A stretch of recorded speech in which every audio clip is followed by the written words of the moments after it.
하나님이 우리 인간을 하나님의 형상대로 지었다고 말씀을 합니다. 그죠? 여기 가장 중요한 키는 하나님과 생명적인 관계 속에 있을 때만이 이 칩을 누릴 수 있는 신분으로 지음을 받았다는 거. 다른 건 우리가 놓치더라도 한 가지는 꼭 기억해야 됩니다. 하나님은 무슨 관계요? 생명적인 관계 속에 있을 때에 이 땅을 정복하고 칩을 누릴 수 있도록. 근데 이때 지음을 받았을 때 우리 인간은 선을 행할 수도 있고 행하지 않을 수도 있는, 그리고 죄도 지을 수 있고 선도 행할 수 있는 선택적인 신분을 하나님께서 우리 인간을 만드신 겁니다. 그리고 창조시 하나님께서는 에덴 동산에 선악과 나무를 심으시고 이 열매를 먹으면 정령 죽으리라. 그죠? 우리가 하나님과 생명이 끊어지게 되면 죽는다 사실 자체를 처음부터 말씀해 주셨습니다. 그죠? 그럼 선악과를 왜 심은 것인가? 이미 사단이 존재하고 있다는 사실을 하나님은 아시기 때문에 우리 인간들로 하여금 사단에 섞지 말라고 동산 중앙에 선악과를 심었지만은 문제는 이 하나님의 말씀이 아담과 하와의 가슴 속에 각인이 안 되어진 겁니다. 이게 흔들린 거죠. 신앙생활에 우리가 가장 중요한 출발이 있다 그러면은 말씀이 내 속에 각인되는 겁니다. 그래서 왜 우리가 말씀을 묵상하나 하는 것인가? 각인되지 않게 되지면은 주일날 예배 마치고 여러분들이 돌아가게 되지면은 하루 지나면은 거의가 60% 70%는 머릿속에 남는 게 없습니다. 한 48시간 지나게 되지면은 5%도 남지 않습니다. 그게 망각의 곡선이라고 이야기합니다. 다 있게 돼 있어요. 그럼 뭐만 남는 것인가? 내 속에 묵상하며 각인된 말씀만이 내게 남는 것이지, 이걸 각인하지 않게 되지면은 결국은 한 주간 지나고 보면 지난주에 뭘 들었는지 머릿속에 하나도 없고 말씀을 전혀 상관이 없는 인생을 살게 됩니다. 그래서 우리는 강단 메스터기를 되었을 때 단어 하나를 할지라도 아니면은 제목 하나를 할지라도 우리가 정확히 붙들어야 됩니다. 붙들고서 이것이 각인되지 않게 되지만 결국은 누구처럼 실패하는 것인가? 아담과 하와처럼 우리가 실패하게 되지는 겁니다. 왜 실패했다고요? 말씀이 각인되지 않아서. 각인되지 않고 상태를 누가 틈을 탔습니까? 사단이 욕을 틈타는 겁니다. 욕을 틈을 타서 하나님의 형상의 가장 핵심되기는 생명의 관계를 끊어놓도록 만드는 겁니다. 뭐로 끊어놓도록 만들었나요? 죄로 인해 끊어놓도록. 요거 만드는 겁니다. 사단의 목적이 이겁니다. 그래서 인간이 죄를 범하게 되죠. 그 결과로 생명의 끊어짐으로 인하여서 하나님을 우리가 떠나게 됩니다. 처음 창조 시에는 죄를 지을 수 있고 안 지을 수 있는 선택적인 존재였습니다. 그러나 창세기 3장 이후로 내 영을 사단이 지배를 하고 우리 속에 죄성이 내 인생을 지배하게 되었을 때에 우리 인간은 죄를 지을 수밖에 없는 인간으로 전락하게 되는 겁니다. 쉽게 말해서 착하게 선하게만 살 수 있는 능력 자체가 이것이 끊어져 버린 겁니다. 능력이 없습니다. 그래서 죄를 지을 수밖에 없는 모든 사람이 죄를 범하였으면 하나님 영광에 이르지 못하는 신분으로 이미 끊어지고 만 겁니다. 그 결과로 인생의 모든 문제들이 찾아왔죠. 신분이 마귀 자식입니다. 그래서 까닭모를 재앙과 실패가 인생에 찾아올 수밖에 없는. 그래서 우리 예수 영접하게 되면은 점치러 가면은 당장에 뭐가 나오지 않는 것인가 하면 점괘가 나오질 않습니다. 그럼 뭐가 바뀌었다는 이야기입니까? 운명이 바뀌는 걸 이야기하는 겁니다. 우리가 창세기 3장 결과로 우리 인간은 사단이 그 멸망의 운명 속에 그대로 오래다 잡혀가져서 살아가게 되는 겁니다. 한 분이 길을 가다가 이 관상가가 그 사람 불러세우면서 당신 얼굴 짓는 관상이 벌써 죽어서 사람이 어떻게 살아 있느냐고 말이거든. 그때 이분이 자기는 예수님 사람이라고 이야기하기로 되었을 때에 얼굴 형상을 보고 봤을 때 분명히 죽었을 사람이 지금 살아있다는 이야기죠. 뭘 보는가? 운명은 벌써 죽어야 되잖아요. 그러나 우리가 예수 영접하게 되면 내가 뭐가 바뀐다는 이야기입니까? 운명과 팔자 자체가 바꿔주는 겁니다. 바뀌기 전까지는 내 신분이 누구 자식입니까?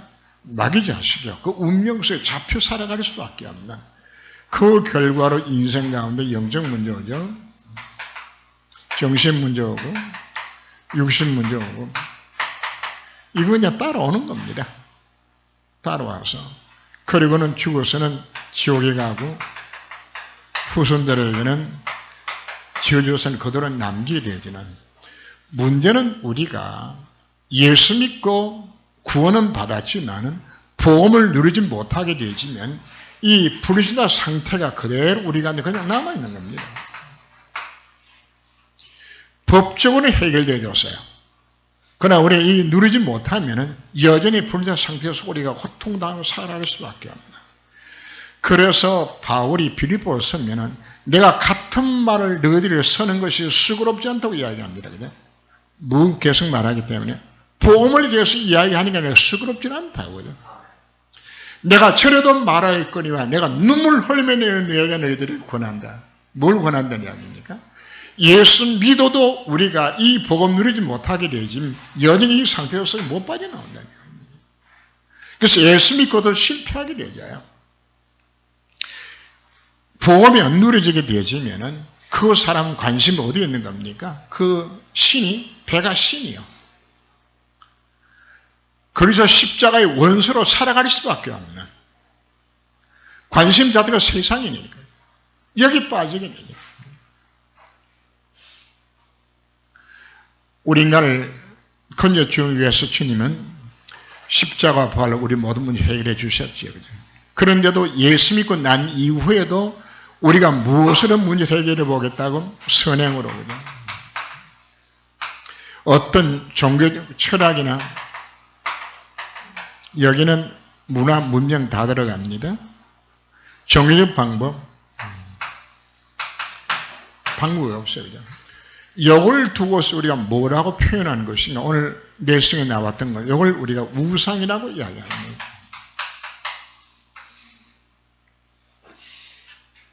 인간이 근본 문제 해결할 수 있는 유일한 길 자체는 그리스도밖에 준 것이 없는데 그리스도 이외에 다른 방법으로 내 인생의 문제를 해결하려고 노력하며 붙잡는 모든 부분들이 우상입니다.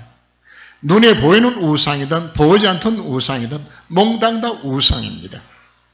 하도 이 문제 해결해서 돈을 탐하니까 탐심이 우상이라고 표현합니다. 돈만 있으면 되겠다고 생각합니까? 성함이 인생에 행복하게 생각합니까? 몽땅 다 우상입니다. 그것이 몽땅 다 뭐가 통로로 되는 것인가? 사단의 역사는 통로로 사단이 우리를 괴롭히는 겁니다. 우상 성비면 반드시 사단의 역사하게 되어지면은 여러분 가정의 자녀 문제, 경제 문제, 모든 문제가 차례대로 찾아오는 겁니다. 그 상태를 뭐라고 표현합니까? 불자 상태 속에 그냥 살아간다고 표현하는 겁니다. 이 문제에 완전한 해답을 주신 분이 바로 하나님이 뭘 주셨습니까? 그리스도 이 땅에 보내셨죠. 그분이 하나님 떠난 인간들에게 하나님 만난 길을 열어주셨고 법적으로 모든 죄 문제 해결하고 사단의 대가를 박살내고서 우리들로 하여금 하나님을 만나는 길을 쉽게 말해서 바로 이 생명을 회복할 수 있는 길을 열어주셨다는 이야기입니다. 왜 회복이 안 되었나요? 죄 때문에, 무엇 때문에? 사단에 사로잡혔기 때문에 죄를 짓는 자마다 마귀에 속하였다고 죄가 있으면 사단에게 사로잡히게 되는 겁니다. 그래서 여기서 우리를 건져 구원하사 하나님을 만나게 만들어주는 겁니다. 그래서 그분이 승리자요, 제사장이요, 왕이라고 우리가 표현하죠. 요 세 가지를 하셨다고 해서 우리가 그분을 그리스도라고 말하는 겁니다. 여러분들이 지금 갖고 온 모든 문제, 영적 문제든 정신 문제든 우상 문제, 육신 문제든 어떤 문제든지 내가 갖고 온 모든 문제는 출발이 어디입니까? 창세기 3장. 이 문제를 바르게 진단하라고 요구를 하는 겁니다. 이 진단이 바르게 안 되게 되지면은 자꾸만 틀린 해답을 우리가 찾아나가지는 겁니다. 돈만 있으면 이 문제 해결되지 않겠나? 내가 성공만 하면은, 내가 출세만 하면은 해결될 것처럼 자꾸 우리가 속는 겁니다. 그 전체를 두고서 우리는 우상이라는 단어를 사용하는 겁니다. 사단은 지금도 끊임없이 모조품이라는 속입니다. 승진하면 될 것 같고, 돈 많이 벌면 될 것 같고, 부자가 되면 될 것 같죠. 그게 전부 착각들입니다. 아무리 돈을 많이 벌더라도 내 인생에 찾아온 재앙과 실패를 피할 수 있는 길 자체가 없어요. 우리는 하나님을 만남으로 인하여 그 신분 자체가 다 회복되어지도록, 그래서 우리의 삶의 방법 자체는 내가 하나님의 자녀로서 살아가면 이기는 겁니다. 자녀가 됐다는 이야기가 다 들었다는 이야기 하지 않습니까? 이걸 이루도록 성령으로 내 가운데 역사하시겠다고. 우리가 왜 기도하면, 우리 말씀 묵상을 왜 합니까? 그분이 내 인생의 주인 되어서 날 집어 이끌어 인도하도록. 어차피 이쪽에 그건 우리가 신앙생활입니다. 네가 하나님의 자녀 아니냐, 다 가졌잖냐. 그분이 내 인생의 주인 되게 만들고, 그분의 인도를 받고, 그분의 역사도를 만드는 네 인생이 완전히 승리할 것이다. 이것 때문에 뭘 주셨습니까? 말씀을 주셨습니다. 그래서 연약자고 뭐 하라고, 기도하라고 요구하는 거죠. 기도하면 누가 역사하죠? 하나님의 성령 역사 임하게 되어지는 겁니다. 성령 역사가 임하게 되었을 때에 일어나는 현상이 흑암이 다 무너지게 되어지고, 천사가 동원되어져서, 요건 뭐 하는 데입니까? 흑암이 무너지고 천사가 동원되어졌을 때에 이 문제가 해결되어지는 겁니다. 그리고는 내 인생에 뭐가 임합니까? 내 배경이 하나님의 나라입니다. 이게 내 있는 곳에 이루어지는 겁니다. 내 백그라운드가 보좌지 않습니까? 천국의 보좌가 내 배경이거든요. 그래서 이렇게 회복을 하고서 내가 뭐 하는 것인가? 잃어버렸던 하나님의 통치를 회복시키는 일들을 하도록 우리들에게 창세기 1장 28절을 할 수 있는 사람으로 나를 만들어주는 겁니다. 이게 세계 정복입니다. 이것 하도록.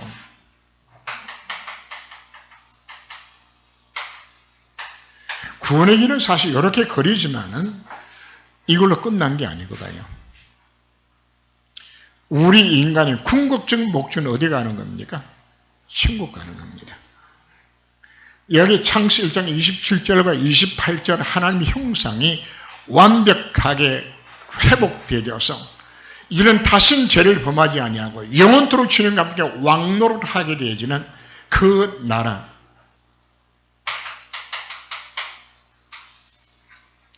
예수 왜 믿나요? 궁극적 목적 자체는 천국 가는 겁니다. 이 땅에 우리가 아무리 오래 살아도 100년도 제대로 못 살다 가지 않습니까? 우리는 지금 이 땅에서 예수 믿는 것이 가전제품의 순간의 선택에 10년을 좌우한다고 이야기하는데 우리는 이 복음의 선택 자체가 뭘 좌우하는 겁니까? 영원을 좌우하는 선택입니다. 그래서 이 땅에 어떻게 하면 좀 잘 살까 하는 요거 속아서 마땅해야 될 것을 놓치는 삶 자체가 어리석은 삶이다. 정말 내가 복음을 위해서 내가 뭘 헌신하고 어떻게 살아갈 것인가. 이게 내 힘으로 안 되니까 뭘 강조하는 거, 은혜 받으라 이야기하는 거거든요. 그래서 바울이 표현합니다. 내가 눈물 흘리며 내가 너희들을 권한다. 정말 이 복음 깨닫고서 그 복음을 체험하고 누려서 하나님의 사랑 가운데서 신앙생활이 되어지는 신앙생활로 들어가야 될 것 아니냐.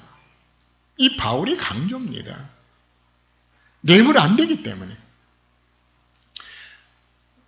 우리는 영원한 하늘을 우리가 바라보면서 이 땅에 사는 겁니다. 내가 이 땅에 살아갈 이유? 그나라입니다. 바울이 고백하죠. 나는 그날 빨리 가고 싶다. 이 땅에 살아갈 이유는 단 한 가지다. 무엇 때문에? 복음 때문에. 그래서 부르심의 상을 위해서 내가 달려간다고까지 바울이 표현을 합니다. 영혼 이렇게 하니까 우리가 개념이 없죠. 그래서 한 분이 재미나게 이 부분을 영혼이 얼마나 되는가 하고서 이제 그 소책자에 나온 내용이 보면은 태산만한 큰 바위산이 있는데 봉황새가 천년에 한 번씩 날라와 가지고 그 뿌리를 그 바위산을 갈아 가지고 그죠? 천년에 한 번씩 날라와서 바위산을 간대 그죠? 갈아서 그 바위산이 다 탈아 없어지는 것이 영혼의 하루. 지금 뭘 표현하는지 영혼에는 다한 개념 자체가 없기 때문에 이렇게 표현을 해보는 겁니다. 지금 우리가 신앙생활의 참 목적 자체는 무엇을 위해 하는 것이 그날을 위해서요. 모세가 고백하기를 인생은 70이요 강건하면 80이라고 우리의 날수 계수함을 깨닫게 만들어 달라고. 여러분 앞으로 얼마나 더 사실 겁니까? 첫 번째 시인은 내가 얼마나 살 것인가. 또 뭐 내가 원한다고 삽니까마는 자 오늘 나오는 하나님의 섭리라고 말하는 것은 하나님께서 우리 인생을 섭리하셔서 데려가신다는 이야기하는 겁니다. 다른 말로 하면 죽는 날짜가 정해져 있어요. 그러나 보편적으로 죽는 날이 나이가 있게 되지니까 자기 나이를 계산하면서 내가 남은 생이 얼마 없는데 이 기간 동안 내가 정말 뭐 해야 될 것인가. 지금까지 해놓은 걸 보니까 너무 부끄러워. 그럼 지금부터라도 우리가 결단을 모려 시작하라고 지금 요구하는 거거든요. 창세기 2장 17절 말씀에서 내가 먹는 날에는 반드시 죽으리라 그죠. 그전 번역에는 정령 죽으리라 그죠. 죽음을 왜 왔죠? 죄 때문에 인생 가운데 죽음이 찾아왔어요. 근데 우리는 죽어야 됩니다. 왜 죽어야 되는 것인가?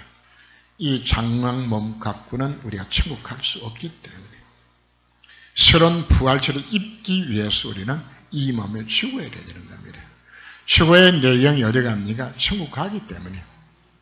사실 성도의 죽음이라는 것 자체는 슬픈 것이 아닙니다. 그래서 개말론 박사는 내가 이 땅에 최선을 다하다가 올라가는데 개선 행정국을 풀더라고.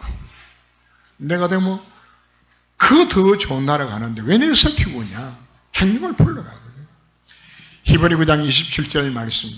한 번 죽는 것은 정하신 것이요 그 위에 심판이 있습니다. 부자도 죽고 거지도 죽고 다 죽어요. 나비하고 하루살이하고 만났어요. 그냥. 나비가 가면서 내일 만나자 그랬더니 하루살이는 내일을 알아요? 몰라요. 하루만 사는 하루살이니까. 그죠? 하루를 살아도 일평생입니다. 일생입니다. 100년을 살아도 일생입니다. 그 사람의 죽는 날짜가 누구 손에 잡혀서요? 하나님의 손에. 계시록 14장 9절 11절 말씀. 짐승과 그 우상이 경배하는 자 밤낮 쉼을 얻지 못하고 고통 중에 빠질 것을 미리 말씀하셨고요. 전도서 12장 1절에서 8절 우리한테 뭐가 옵니까? 공고한 날이 이르게 되어져요. 집시키는 자가 우리 몸을 이야기하니라 집히는 자가 떨고 허리가 구부러지고 맷돌질이 점점 쉬어집니다. 이빨이 시원찮아서 또 눈이 창이 어두워지고 저도 눈이 조금씩 어두워지는 것 같아요. 그죠? 창이 어두워지고 새소리 때문에 일어나고 그죠? 머리에 살구꽃이 피고 그죠? 메뚜기도 침대에서 무겁고 그죠? 원력이 다 사라지고 그죠? 흙으로 지음받은 우리는 땅으로 돌아가고 그 영은 그것을 주신 하나님께로 돌아가게 되죠. 우리 장막 몸을 벗을 날들이 하루하루 다가오고 있어요. 누가복음 12장 19절 20절 말씀을 보면 어리석은 부자가 등장을 합니다. 이 부자가 농사를 지어서 그의 대풍년이 들었어요.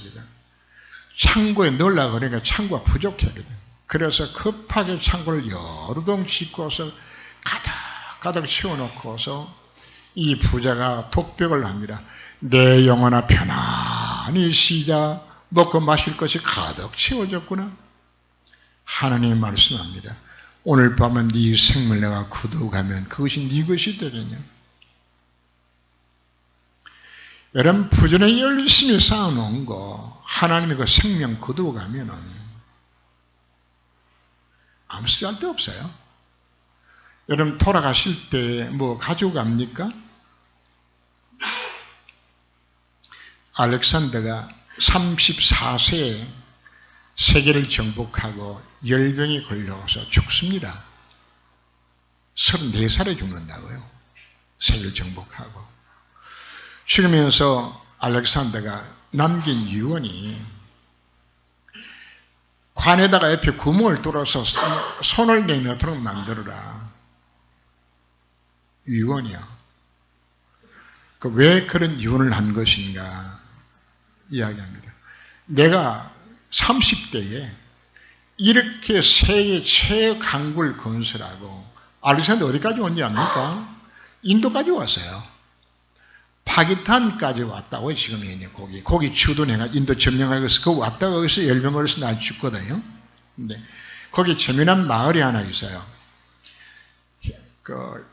그리스에서 거기까지 수많은 군대를 거느리고 와서 거기다 진지를 굳혀가고 살게 되어지니까 여자가 없잖아요.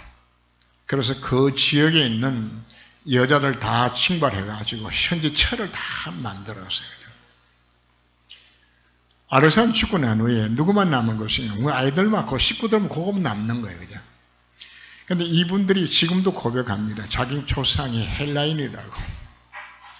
얼굴 생긴 모양이 꼭 지가 그리스 사람은 꼭 같아요. 그 마을이 있어요, 이제 그 동네가. 그 넓은 땅을 정복했지만 죽을 때는 아무도 못 갖고 왔어요. 그래서 손을 내놓고 뭘 보여주는 것이가. 내가 이렇게 다 가졌지만 갈 때는 빈손 들고 간다고. 뭘 남기고 가실 겁니까? 어차피 갈 데 없니 빈손 들고 갈 겁니다. 우리가 왜 삼천 제자 운동을 하며 왜 우리가 렘트 운동을 하며 왜 선함과 성기를 우리에 위하는 것인가? 남기는 거 하자고 이야기하는 겁니다. 내가 도대체 내가 뭘 남기고 갈 것인가? 내가 지고 있던 건 내 겁니까? 하나님 말씀하지 않습니까? 오늘 밤 네 생명 거두가 네 뭐하는 것 몽땅 누게 되겠냐? 이 어리석은 자들아. 어리석은 부자입니다. 뭐만이 남는 것인가? 복음 때문에 우리가 쓰임받은 것만 남는 겁니다. 우리는 다 하나님의 심판대 앞에 서게 됩니다.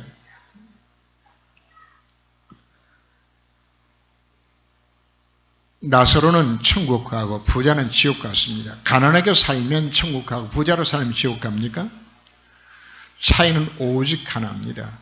가난하게 못 살아도 복음 믿고 산 것인지 복음이 없는 것이 그 차이입니다. 여러분 사랑하는 자녀들, 부모, 형제들, 남편들 예수한 믿음이 어디 갈까요? 물 한 방울의 자비도 없는 지옥으로 다 던지지도록. 그건 제가 말하는 것이 아니라 성경이 그렇게 기록을 하고 있어요. 영원히 변치 않은 하나님의 말씀이 기록을 하고 있는 겁니다. 우리가 천국과 지옥의 진짜에 사실 자체를 알게 되시면 복음 전하지 않고는 못 견뎌요. 가끔 국민의힘에 보면 전면 광고 나오는 분이 나와요. 그냥 그분이 뭐 했던 분인 것인가? 죽었다가 다시 살아온 거예요. 죽어서 뭘 본 것인가? 천당의 책을 다 보고 왔어요. 그거 보고 온 이후에는 이 사람이 가만히 앉아서 견딜 수가 없는 거예요. 그냥 가슴이 불이 붙는 것 같아서 저 사람 예수님이 지옥 가고는 이게 보여지게 되지니까 견딜 수 없이 복음 전하는 거예요. 꼭 죽었다가 살아나봐야 알겠습니까? 천당과 지옥이 분명히 있습니다. 아멘. 그럼 우리가 뭐 해야 될 것입니까? 아이고, 뭐 겨울철에 가면 뭐 따뜻한 데 가면 좋겠지 뭐.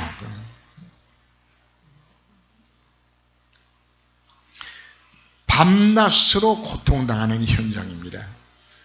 구덕에도 죽지 않는 불로 소금 치듯이 고통의 현장들입니다. 단테 신곡을 보면은 1지옥부터 9지옥까지 있어요. 그죠? 제일 마지막 단테 표현대로 똥물지옥도 있어요. 그죠? 올라오면 집어넣고, 올라오면 집어넣고. 그죠? 제일 구지역에 누가 가 있나 했더니 단테가 표현하기로는 가룟 유다하고 그 시자를 10몇 번째로 죽였던 브루투스하고 둘이 가 먹고 있다고 표현하는데 죄를 많이 지은 사람에 대한 표현이겠죠. 계시록 22장 22절 말씀 보면 각 사람이 행한 대로 심판하신다고. 뭐대로 심판하신다고요? 행한 대로. 그죠? 데살로니가서 4장 13절 18절 보면은 심판받기 위하여서 신자만 부활하는 것이 아닙니다. 불신자도 같이 부활합니다. 심판받아서 지옥 가게 만들기 위해서 다 부활시키는 겁니다. 요한복음 5장 28절 29절 보면은 선한 일을 행한 자는 생명의 부활로, 악한 일을 행한 자는 심판의 부활로 일어납니다. 로마서 4장 12절 말씀 보면은 우리 각 사람이 자기 일을 하나님 앞에 짓고 하게 됩니다. 모든 혀가 하나님께 자백하게 됩니다. 내가 한 일들을 다 하게 되잖아요. 우리는 내가 한 말 자체가 없어지는 것 같지요. 이게 말이 파장이 되어서 이것이 공간이 흩어져 있을 뿐이지 내가 펴봤던 말도 여러분들이 다 건져냅니다. 파장이 지금 살아다 있어요. 내 한 말이 없어지지 않아요. 내 말과 내 행한 것 모든 것 하나님께서 이미 심판록을 다 준비해놓고 날 기다리고 있는 겁니다. 우리가 하나님 앞에 서야 되집니다. 김정은이 이번에 국방위원장인지 이번에 해서 또 노동당 최고로 이번에 이름을 올렸는데 그 앞에서 열광적으로 눈물 흘리면서 그냥 막 환영하는 그 인파들 그냥 참 불쌍하죠. 그 중에 90% 이상은 전부 뭡니까? 살아남기 위해서 가짜로 그냥 막 눈물 흘리면서 그냥 수령 이러고 말이지. 김정은한테는 통할지 몰라도 하나님 앞에는 안 통합니다.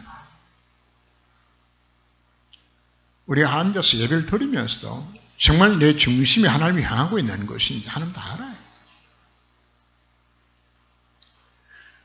우리 마음의 생각까지 다 그분이 감찰하고 정말 주님께서 내가 뭘 하고 있는 것인지 대해서 이게 다 심판의 목록 속에 다 들어가게 되죠.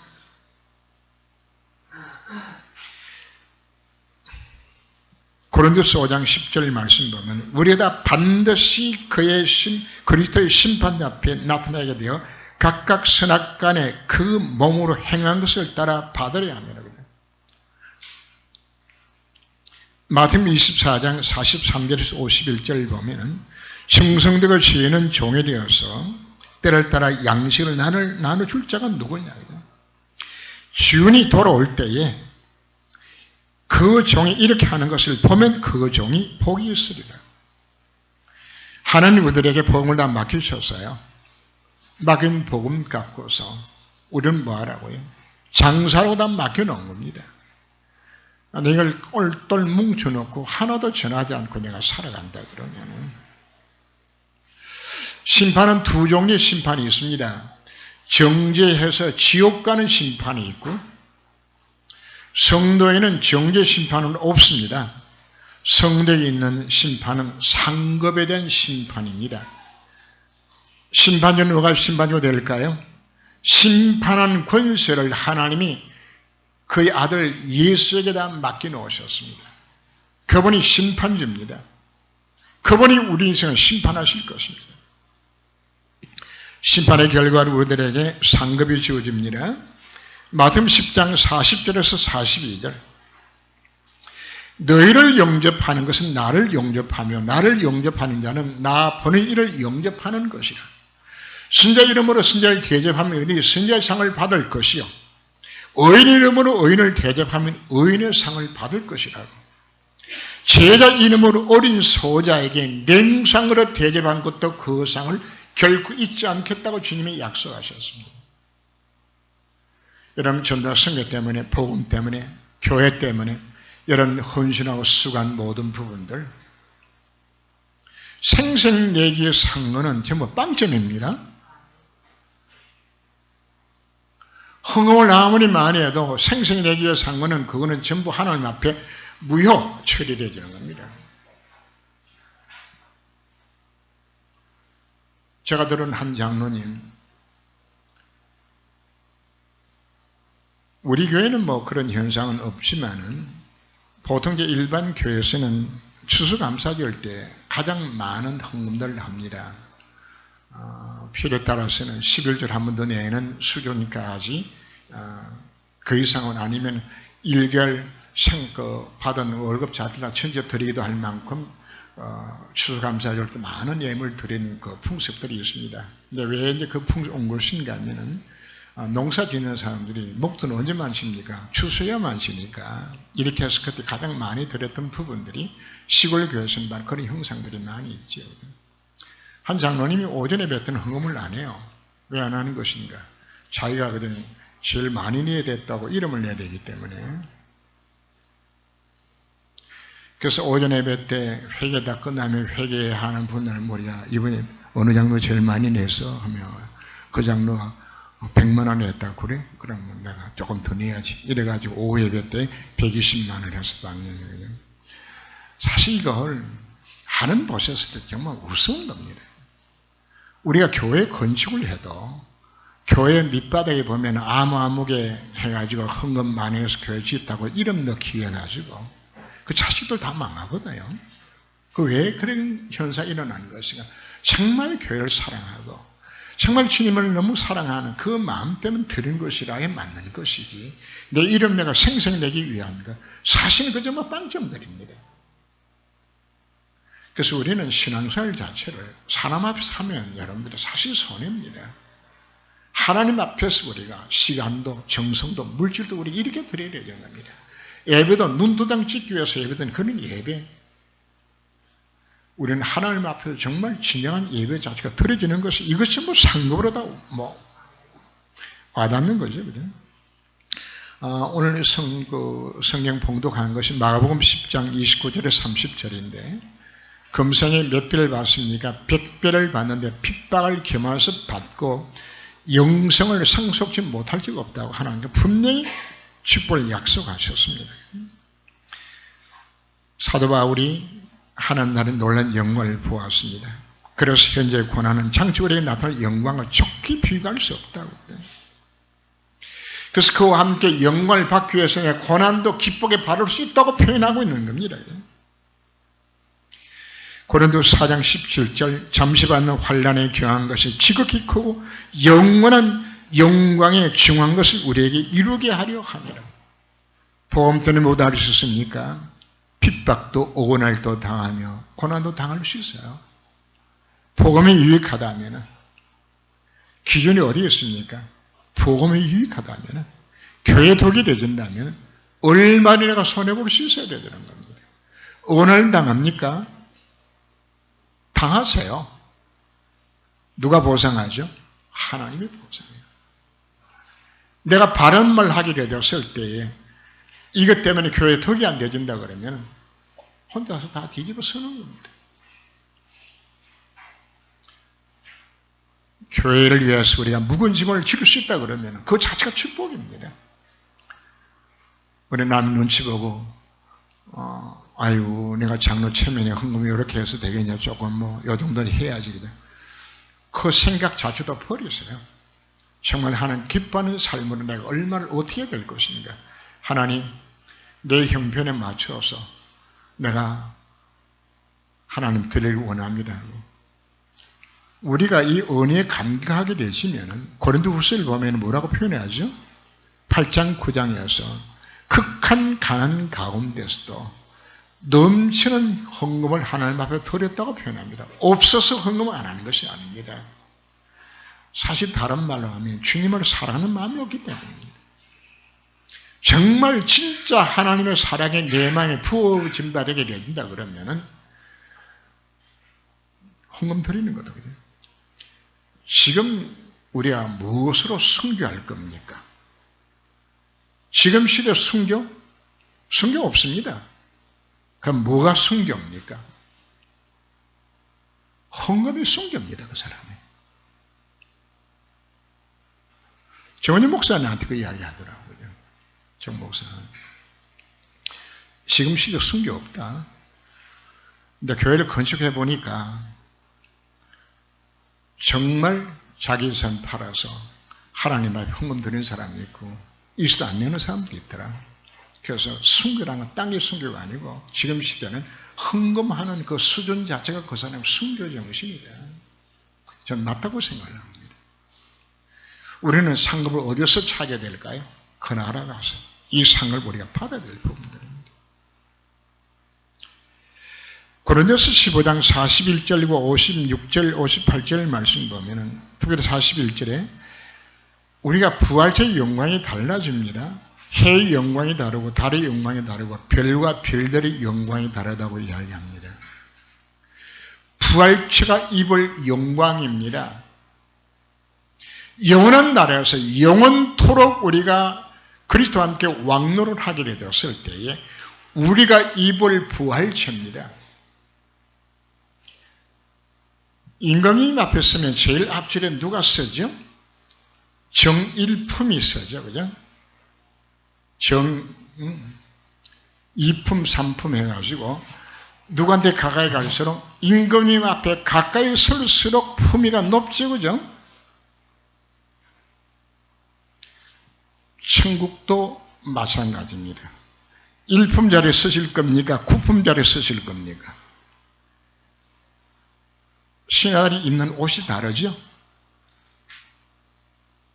품에 따라서 옷 색깔이 달라져요. 앞에 붙이는 이것 자체가 달라져요. 여기 지금 표현하고 있는 아이고 천당가 뭐 차별합니까? 달라요. 성경이 분명히 말하고 있어요.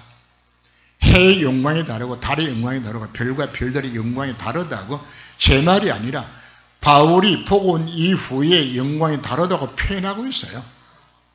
그래서 우리가 그 나라가 기다리기 때문에 우리의 수고 결코 헛되지 않다고 그날을 바라보고 헌신하라고 우리에게 말씀하고 있는 겁니다. 마태복음 25장 14절에 30절, 31절에 46절 달란트 비유와 양과 염소의 비유를 합니다. 주어진 달란트 갖고 열심히 가서 장사해서 많이 남긴 다섯 남겼던 종에게 착하고 충성된 종아 네가 작은 일에 충성하였으니 주인의 즐거움에 참여할 것이라. 한 달란트 받은 종 하나도 안 남겼거든. 우리 구원받았던 이야기에서 한 달란트씩 다 받은 겁니다. 달란트. 이것 갖고서 전혀 전도도 하지 않고 하나의 기뻐하는 삶을 안 살았다. 이 무익한 종을 바깥 어두운 곳에서 쫓아내라. 거기서 슬피 울며 이를 갈미 있을 것이라고 성경의 표현입니다. 양과 염소에 속한 무리도 똑같이 주님이 말씀하셨습니다. 교회는 두 종류가 있습니다. 교회 다닌다고 해서 다 천국 가는 거 아닙니다. 교회 안에도 양도 있고 염소도 있어요. 우리 누구한테 속하게 되질까요?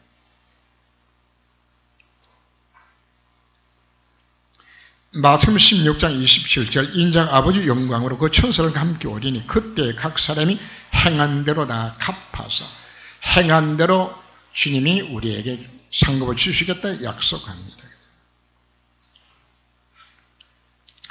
계시록 20장 4절에서 6절 말씀 가면 하나님의 말씀 때문에 목뱀을 당한 자 순교자들입니다. 짐승과 그 우상에 경배하지 아니한 자들에게 성의 표현을 첫 번째 부활에 참여한다고 표현합니다. 우리 부활 두 번 있습니다. 첫 번째 부활에 참여하여서 천년 왕국에 들어가는 부활체가 있습니다. 그 다음에 둘째 부활에 부활할 자들이 나옵니다. 바로 첫째 부활에 참여하는 자들이 순교자들과 작은 일에 짐승과 그 우상에 경배하지 아니하고 정말 믿음 지킨 자들 가운데서 선별함을 받아서 첫째 부활에 참여하도록 만들겠다고 주님의 약속입니다. 자, 이 시대 순교가 뭐가 순교라고요?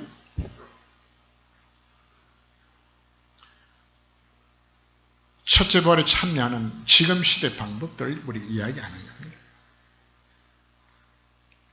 계시록 22장 1절 5절 그죠? 밤과 낮이 없이 그 영광뿐이라고 수능하던 생명석을 오는 곳에서 그곳에서 세세토록 왕노릇한다고 말합니다. 우리가 그 나라가 기다리고 있는 것입니다. 자, 여기서 우리는 두 가지 모습으로 우리가 생각을 하는데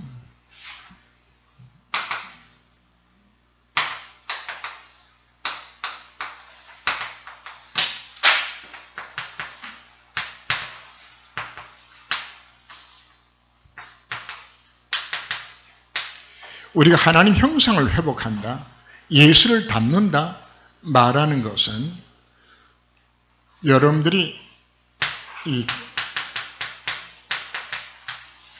부활체 영광에 임하는 계급을 이야기하는 겁니다. 계급이 되어집니다. 제가 예비역 육군 병장인데 제대한 지가 지금 40년이 지났는데 계급이 안 올라갑니다.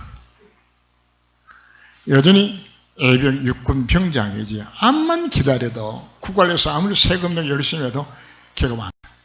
제대할 때 별 달고 제대하면 그분은 장군이 스타가 되어지는 겁니다.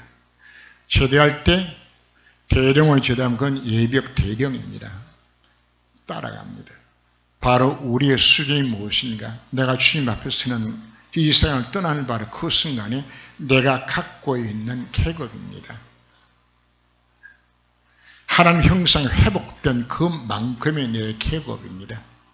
이 계급 갖고서 내가 부활의 영광을, 부활치 영광을 여기서 읽고서 영원토록 하나님 나라에서 우리가 왕노릇 하게 되는 겁니다. 두 번째는